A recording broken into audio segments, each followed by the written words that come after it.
The only scan tool you need, the MotorScan Universal Diagnostic Scan Tool, for motorcycles, scooters, ATVs and UTVs, and side-by-sides.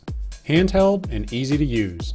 Works with 87 brands, over 6,000 models, and more than 16,000 applications. From the trails to the track, DID chains are manufactured with the highest quality materials and designed to give you an optimal riding experience and are the top chain choice worldwide. When performance, quality, and consistency matter, go with DID. What drives you? Hey there, everybody. Welcome back to another episode of On the Throttle with Jackie Van Ham and my buddy Josh holding it down out here, bringing you all of the newest news and exciting things going on in the world of motorcycles and power sports. Speaking of exciting things going on in motorcycles, Josh, just before we turn the cameras on, we were talking a little bit about you going riding this past weekend, getting out there and getting a little of course. dirt riding action happening. I have to get out and show my complete lack of talent in as many ways as I possibly can. Well, I'm glad you got to go out and do a little bit of shredding. Not going to lie, it is Yes. very warm down here in A bit Kentucky. It is a little toasty. I am riding my air conditioning and riding some Slurpees and ice cream is what I'm up to right now. Perfect. It is terrifically warm here. This is what's going to be happening here for the next handful of days. We are in the middle of the heat wave right now. But anywho, speaking of things that are hot, we've got some hot and spicy news coming your way today. If you are a regular watcher of the show, welcome back. If you are joining us for the first time, welcome to the program. As always, feel free to go ahead, ask us any questions, chime into the comments, let us know what you think or what you'd like to see on the program. All of these episodes live forever and ever out here on the internet, here on Facebook and on Motorcycle and Powersports MPN YouTube page as well. So let's get down to it. Josh, what do you have for today's program? I am coming for your job. I am talking about custom bikes and Harley Davidson. How's that for throwing everyone for a loop? What? What has happened? Who are you? Where is Josh? Where is Grumpy Josh talking about only dirt bikes and adventure bikes? Where is Josh? He's here. Trust me, he's here. Is this the upside down? I'm not gonna lie, I've also been watching Stranger Things for the past week. We must be living in the upside down now because Correct. I am talking about MotoGP and something that you would not necessarily talk about, but I think is very cool. And Probably that is not. really neat contest going on right now in a little vibe of feel goodness. And who doesn't love free fun stuff? There's a really neat contest that just kicked off this week. So make sure you stick around. But my very first topic for today, we'll just get right into it then. Like I said, there's a contest that just kicked off this week. Why not? Why not, right? Dessert doesn't always have to wait till the end. Sometimes you can have it up front. And this is a contest kicked off by the folks over at Arch Motorcycles over on their social media. That is their Instagram page. I just went ahead and grabbed a little screenshot for you. If you're not familiar with Arch Motorcycles, I don't know what rock you've been living under because they have been burning down the internet since their inception. Arch Motorcycles, founded, of course, by celebrity Keanu Reeves and his partner, Gard Hollinger. They were founded in 2011, and they build these beautiful, bespoke, one-of-a-kind, stunning V-twin motorcycles. They're very much in that kind of muscle cruiser-type vein. They have beautiful fit and finish quality to them. They're just absolutely stunning, and they come with an absolutely stunning, you'll be stunned, price tag to boot. But they're wonderful bikes, and they have partnered up with the company Öhlins of Öhlins Suspension. Who doesn't love beautiful gold suspension from the folks over at Öhlins? They have matched up with them for this social media contest. And let me just go ahead and tell you what this contest is all about. Want the chance to design your own Arch motorcycle together with Öhlins Racing. Arch is currently running a contest. Enter and compete for the opportunity to visit Arch Motorcycles in Los Angeles. The winner will get a fully paid stay in LA, an exclusive tour of Arch Motorcycles facility, and the chance to sit down with the design team and create a 3D rendering of your own Arch bike. So for all of the details and to find out how you can win, make sure you cruise on over to the Arch Motorcycles Instagram page. Öhlins also has it promoting on their pages as well. So go check it out. It is basically, they want you to submit a photo of your machine with an Öhlins exhaust or Öhlins suspension on it. And then there's a tag to use and all that kind of good stuff. So make sure to go check out, again, the Arch Motorcycle page. I think I've got a couple of more shots of some of these beautiful Arch motorcycles. Ashley, if you want to go ahead and throw those guys up there just to increase the drool factor, because whether you're into V-twin or not into V-twin or whatever, you've got to admit these bikes are gorgeous. Absolutely stunning. I think they're wonderful. Josh, what do you think about Arch Motorcycle? To me, it's a neat concept because they kind of fill in this niche of, we're going to give you pretty much 99% of the performance that you're ever going to be able to use on the street. We're going to give you top end performing components, and it's all going to be custom designed. And they do this somehow in a price that's high, like you said, but it's not unobtainium. It is not add a couple of zeros and then multiply times 6. It's within a range. So I mean, and like you said, they are beautiful bikes. It's top end componentry. It's got a purpose. That's how I am. It's got a purpose. Love them. Great idea with it. Awesome. Yeah, I think that they're really, really, obviously, I'm a huge fan for them. I think they're wonderful. I am going to be attempting to enter this contest because I want to go to Arch and have the chance to design my own. The one last thing I will leave before we jump off the subject is that I think is really neat about Arch Motorcycle is the bikes are built to your physical specifications, by the way. Yeah. All of the settings and everything on them are set up for your geometry. So these are truly bespoke, kind of one-of-one type machines, and I think that's just kind of a neat, cool thing. And it's co-owned by Keanu Reeves, who I think is a wonderful human being and is a true, super passionate motorcycle enthusiast. He's at a lot of events. He does track days. He's got a huge collection of bikes. He's got really fun stuff, and I think that's just awesome. So I want to start today's show with a little bit of feel-good, positive vibes, and I figured that's how we would kick it off. Now, what do you have going on for your first topic, Josh? So what do you think would happen if you left a V-Strom and an RMZ 450 alone at night? You shut the lights off in the garage. What would happen a few months later? This is what you're going to get on your screen here in a moment. This is what you're going to get. I don't know what the gestation period is for a motorcycle, but this is what you're going to end up with. So this was actually... That birth must have hurt. That's all I'm saying. I'm sure. You got to watch out for the exhaust. That's the real killer. So this was done by a company called SR75 World Team. Now they are known, they're known more in European circles. They do a fair bit of work in the US. They compete in supercross, motocross, and beach racing. They decided that they were going to take a V-Strom 650 here, strip it down bare bones, which you can kind of see they've done here, and build it as a more off-road geared adventure bike. Now, Jacqui, we talked ahead of time about, okay, V-Strom's an adventure bike, but it's more on-road geared than it is off-road geared. There are people like me that like falling down in dirt instead of on the pavement, so we gear more towards this direction. One of the first things that they did here, as we look at the next slide, is they went with 21-inch front, 18-inch rear wheels, and they ditched the cast wheels, and they tossed on spoked wheels with NV hubs, which we can see in this next slide here, which are just beautiful hubs. They maintain the same type of braking and everything like that. So it's pretty well bolt on. Now, in the same setup with this too, they went with a different spring, so that way they could get a little bit less sag out of the front end. Same thing in the rear. So this is stock fork still. So they've managed to do all this with quite a bit of the stock componentry. In this, if we go to the next one, they have used RMZ bars, and they managed to adapt RMZ foot pegs. The ones that come on the V-Strom are very much road-geared pegs. Us off-road guys, we like something spiky, so that way when it hits us in the shins, it reminds us how bad it is and how far in over our head we got.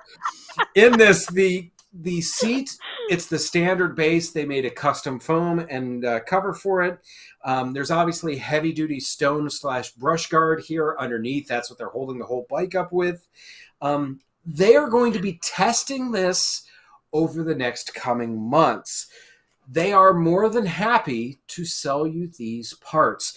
To me, I see this as, I mean, it's, first off, I think it's a cool bike. The V-Strom, I mean, whether it's the 650 or 1000, has been just an amazing, amazing bike for Suzuki. It's one of those things, they've tweaked it a little bit since the beginning, slightly more than the DRZ, but they make bikes that are just solid. They do darn near everything well. What this company does is, anyone that's watched the show for more than about 6 seconds looks at me realizes that I am a function over form guy. To me, this is awesome because it lets you get in at a much more entry-level price in this mid-range V-Strom, and then you can add stuff to it to more suit your riding. A lot of people start out adventure riding on more paved roads, maybe some tar and chip roads, and then they realize, hey, I want to get off-road more. Stuff like this I love because it's that evolution. It lets you do that as you can, as you want to, as you can afford, and for whatever type of riding you're going to do. So, Jacqui, is this what you thought when I said what happens when you leave a V-Strom and an RMZ alone at night? It actually really is not. It is better than I thought it was going to be. The V-Strom and We-Strom are definitely cult bikes. You nailed yeah. it. It is as far as this bike goes. The V and the We, they're very much Swiss Army knife of motorcycles. They kind of do a little bit of everything, which is cool. This definitely pivots it and makes it a much more kind of adventure-y, dirt, aggressive vibe. The minute you showed it, I was like, oh my gosh, the wheels are a dead ringer giveaway, and look at how much taller this bike is.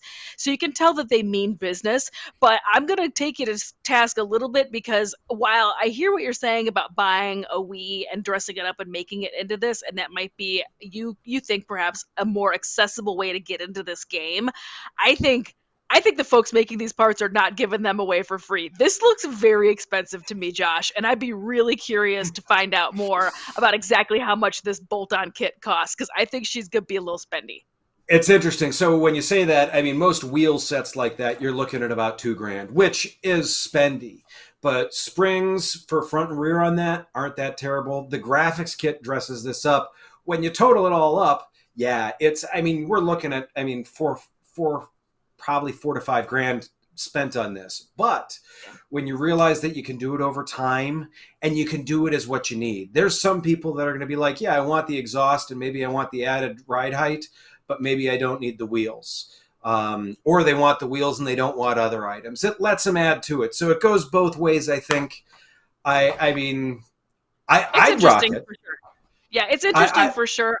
It does have a great look. For sure. And it's like every other bike I ride, I'd take it out and I'd chuck it at the steering wheel and see how it does.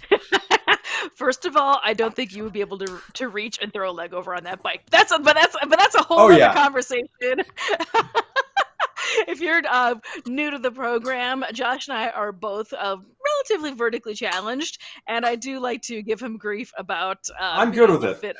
Fit on these great big huge adventure bikes because I'll be the first one to say that I cannot. They're too tall. But anyway, that's a whole nother show for a whole nother time. I'll go into that rant deeper when I focus on an adventure bike for another show, for another episode. But I did want to talk a little bit about, for my second story for today, I wanted to talk a little bit about what's going on over in MotoGP. So it is that magical part of the MotoGP season where they are starting to do contract announcements. People are starting to shift around a little bit. Here in the US, we refer to it as the silly season in American flat track racing, and I believe it also is kind of considered the silly season for other racing programs. But this is their summer break. Everybody's on holiday, partying down. There's already been a little bit of a dust up about a very well-known racer who shall remain nameless getting a DUI in Ibiza while he was partying. But anyway, they are on their summer holiday. But it has just been announced this week that one of one of my favorite characters in the MotoGP paddock. Mr. Jack Miller has announced that he will be making the jump. He will not be rejoining the folks at Ducati. He will be making the jump over to KTM. This is not totally unexpected or unheard of. He does come from KTM in his background of motorcycle racing. He has worked with the KTM folks before. I really enjoy Jack. As you can tell by the slide on the screen right now, wheel in the air, don't care. He is a total character. He is very, very colorful and is not afraid to drop very colorful language. He is from Australia. I think culturally it's a little bit more acceptable there. But you never know what's going to come out of his mouth if there's a hot mic on, and I am here for it. I love watching him. He's hilarious. He's a heck of a racer. He has grown and really developed this past season especially, which really surprised me that Ducati did not snap him up again.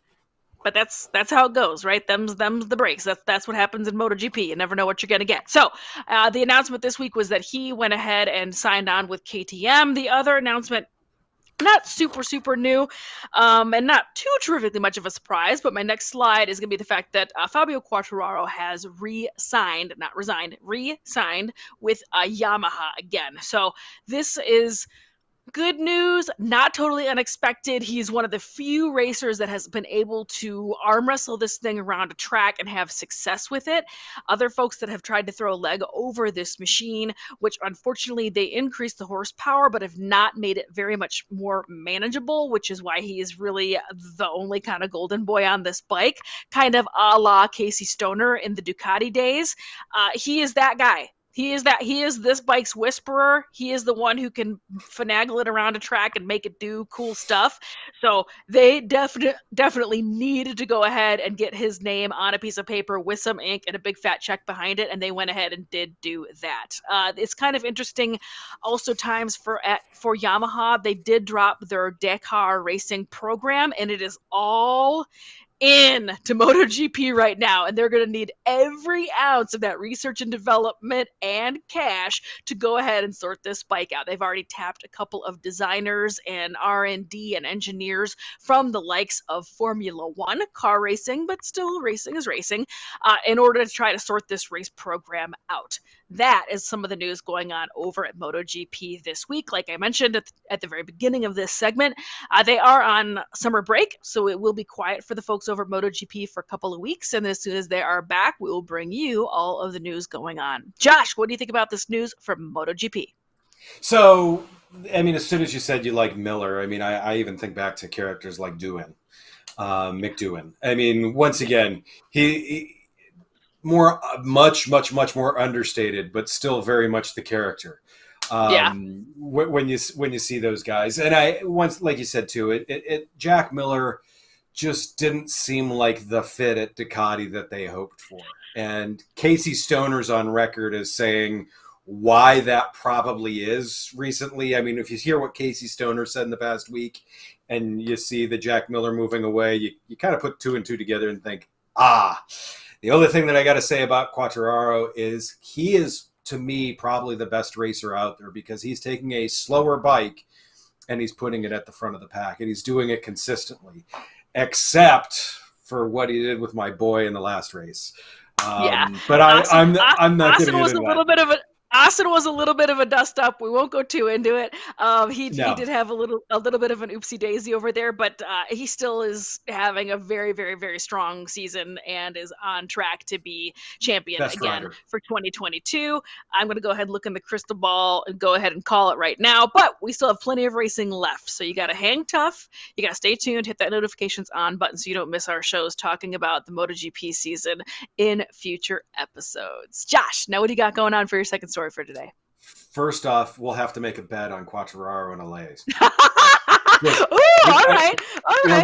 Are we putting $5 on this? Yeah, I got $5. Quartararo is going to be 2022 champion.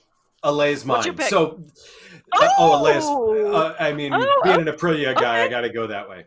So, especially, and I can go into reasons on it, but I'm going to cover my next article because this is hilarious.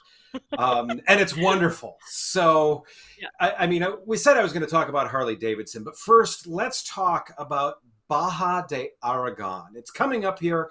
It is from the 21st to the 24th. All they had on their website was a flyer from 2018, but it still looks really cool, so I figured I'd grab it. So it is off-road riding at its best. It's either 4 or 5 stages over 4 days with a prologue for the motorcycles. Now, one of the things that you see with so many of these races is off-road racing like this, you're limited by traction. Traction is the limiting factor 99% of the time in off-road racing.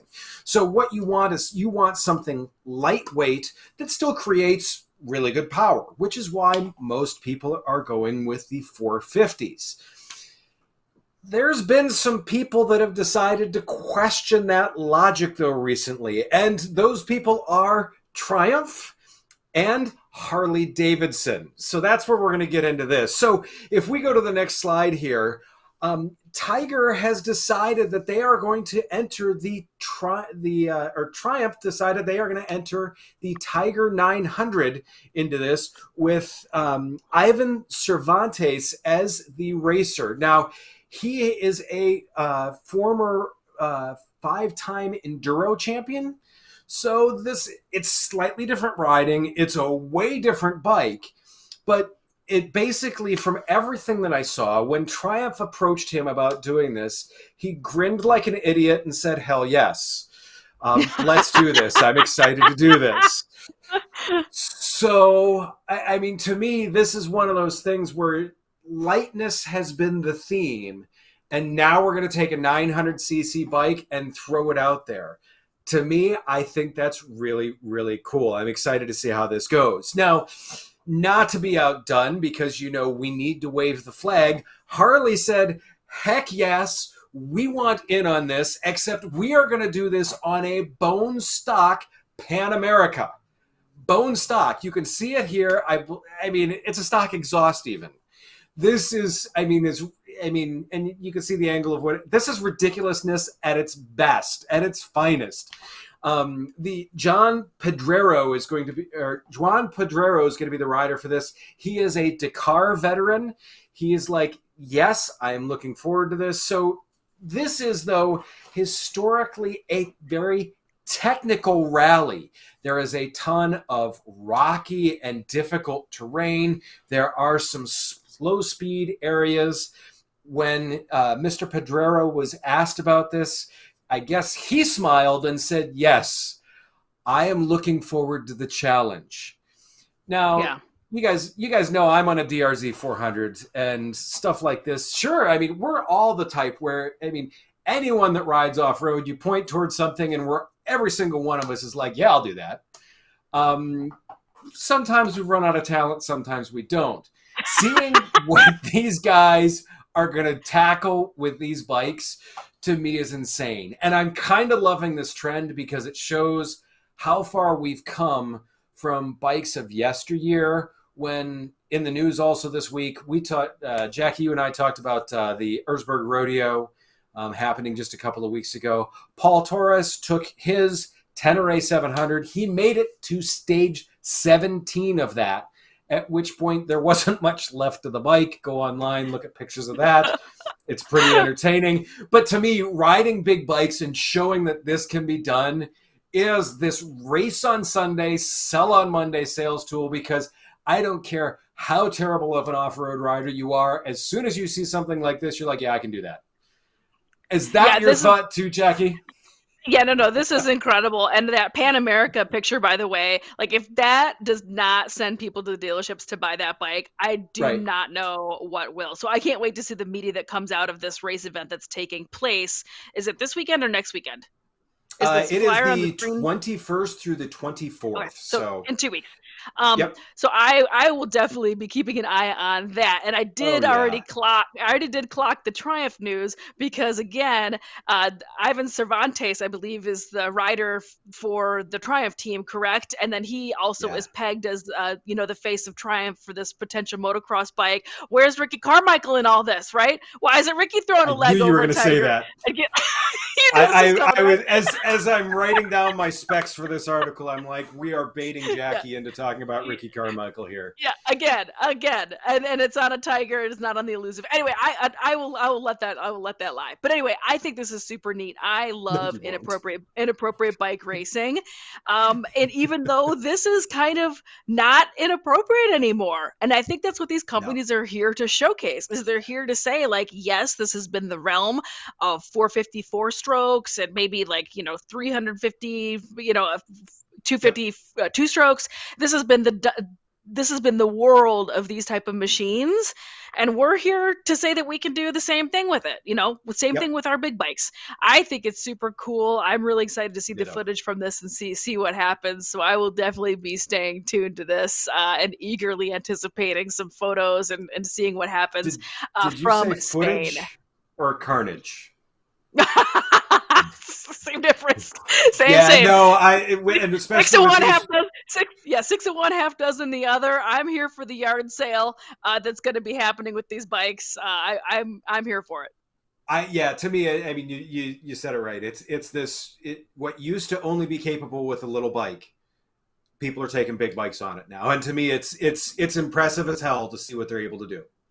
Yeah, and this is definitely the new, race on Sunday, sell on Monday. This absolutely 110% smacks of that. So I think it's, bravo. We'll all have to wait and see. Agreed. And see how this happens. But here's what I can tell you, and I'm going to leave it on this because I know how much you love when I talk about King of the Baggers. King of the Baggers this past weekend set a record for attendance, and not just King of the Baggers, but it's Moto America. But let's not play games here. It's King of the Baggers set record attendance, or was slated to, or pretty much darn near did, out at Laguna Seca this past weekend. So it is proving that this works, that this is what's happening. If you bring these big bikes, bring these inappropriate bikes, bring these bikes that people are actually buying and race them, it brings more people to the track to watch the racing, and then hopefully become race fans in the other areas of. Exactly. And then it sells on Monday. Exactly. So anyway, that was it for today's show. Woo, exciting. All sorts of topics and tangents and all sorts of things going on today's program. As always, huge thanks to you guys for tuning in, clicking, liking, and sharing all of these videos with your friends and all of your motorcycle pages and things and stuff out there. The more eyeballs we get, the more we keep getting to do what we do out here. So thank you for clicking that share button. We appreciate it. Thank you. And we will see you next week.